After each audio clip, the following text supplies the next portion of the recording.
نقشے قدم ہے نبی کے جنت کے راستے، اللہ سے ملاتے ہیں سنت کے راستے، اللہ سے ملاتے ہیں سنت کے راستے۔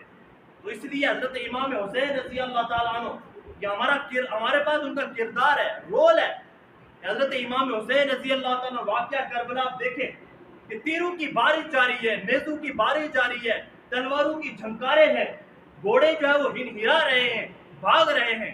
اس کے باوجود سورج غروب ہونے لگا، امام حسین نے کہا کہ مجھے عصر کی نماز پڑھنے کا وقت دیا جائے، موقع دیا جائے۔ موقع دیا گیا، پانی نہیں ملا وضو کرنے کے لیے، اور اس جگہ پر ڈھونڈا کہ کئی جگہ پر صاف ملے، مٹی کر کے تیمم کر کے نماز۔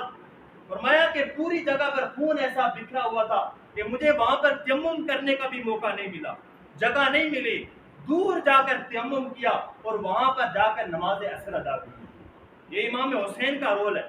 ہم چھوٹے چھوٹے بہانے کے اوپر، مجھے کپڑے پاک نہیں ہے، مجھے فوتگی ہو گئی تھی، جنازہ ہو گیا تھا، بچے بیمار ہو گئے تھے، گھر کا کام کاج لگا ہوا تھا، چھوٹے چھوٹے بہانے کے اوپر رب کے سجدے چھوڑ دیتے ہیں، رب کے سجدے چھوڑ دیتے ہیں۔ وہ ایک بزرگ تھے، کہنے لگے کہ اللہ رب العزت نے انہیں کوئی کرامت بخشی کہ وہ ہوا کے اندر اڑنا شروع ہو گئے۔ تو گھر میں اپنی بیوی کے پاس آئے، کہا کہ اللہ نے میری عبادات قبول کر لی ہے، عبادات قبول کر لی ہے، کہ جس کی وجہ سے جو ہے وہ اللہ نے مجھے یہ کرامت بخشی ہے کہ میں ہوا کے اوپر اڑ رہا ہوں۔ تو بیوی نے کہا کہ اس میں سارا تمہارا کمال نہیں ہے، اس میں کچھ کمال میرا بھی ہے۔ کہا کیا مطلب؟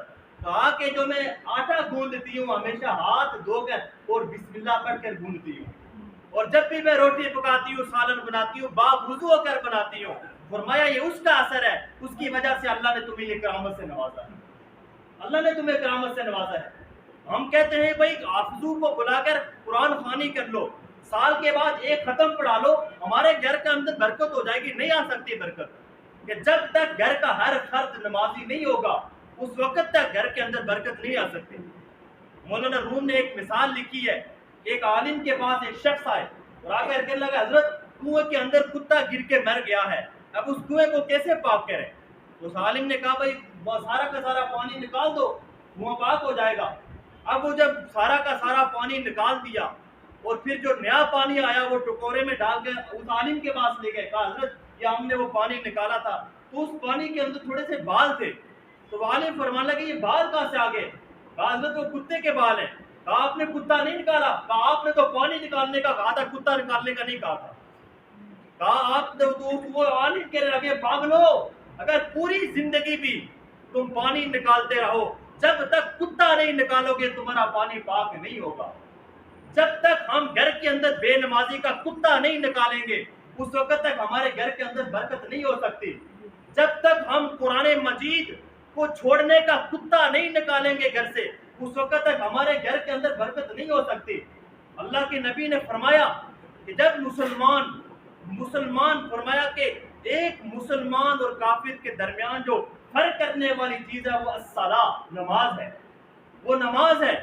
اور ایک روایت ہے قرآن مجید کی، ایک آیت ہے، فرمایا وَإِن مِّن شَيْءٍ إِلَّا يُسَبِّحُ بِحَمْدِهِ، کائنات کی ہر چیز اللہ کی تسبیح کرتی ہے، کائنات کی ہر چیز اللہ کی تسبیح کرتی ہے۔ تو ہر چیز کے اندر گدھا بھی آتا ہے، گھوڑا بھی آتا ہے، کتا بھی آتا ہے، خنزیر بھی آتا ہے۔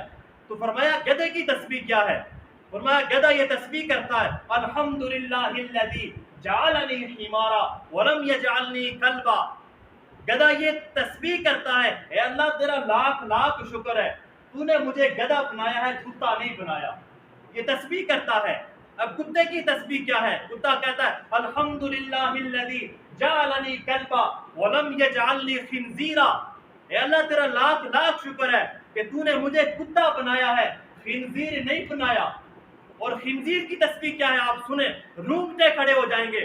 خنزیر یہ تسبیح پڑھتا ہے الحمدللہ الذی جعلنی خنزیرا ولم یجعلنی تارک الصلاۃ، اے اللہ تیرا لاکھ لاکھ شکر ہے کہ تو نے مجھے خنزیر بنایا ہے، بے نمازی نہیں بنایا۔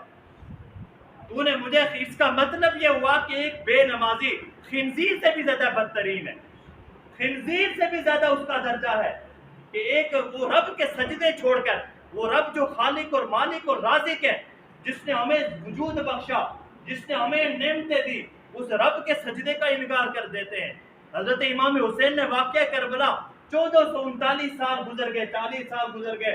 اگر کوئی موقع ایسا ہوتا کہ نماز چھوڑنے کی گنجائش ہوتی تو صرف وہ واقعہ کربلا تھا کہ وہاں پر وہ نماز چھوڑ سکتے تھے، لیکن اس کے باوجود انہوں نے وہاں پر بھی نماز نہیں چھوڑی، وہاں پر بھی نماز نہیں چھوڑی. حضرت امام حسین نے انہوں نے تو نیزے پہ چڑھ کر اللہ کا قرآن سنایا ہے، اللہ کا قرآن سنایا ہے. لیکن آج ہمارے گھروں کے اندر قرآن کا عالم دیکھیں، قرآن کا حال کیا ہے کہ قرآن کے اوپر گرد و غبار ہے. اللہ کے نبی نے فرمایا من جعل خلف ظہرہ ساقہ الی النار، کہ جو شخص اس قرآن کو پس پشت ڈال دے گا یہ قرآن اسے جہنم کی طرف لے کے جائے گا. پس پشت کا کیا مطلب کہ پیچھے سے قرآن گزرے، یہ قرآن کی پس پشت نہیں. فرمایا قرآن کہتا ہے سچ بولو، میں نے جھوٹ بول کر قرآن کو پس پشت ڈال دیا. قرآن کہتا ہے رزق حلال کماؤ، میں نے رزق حرام کما کر قرآن کو پس پشت ڈال دیا ہے.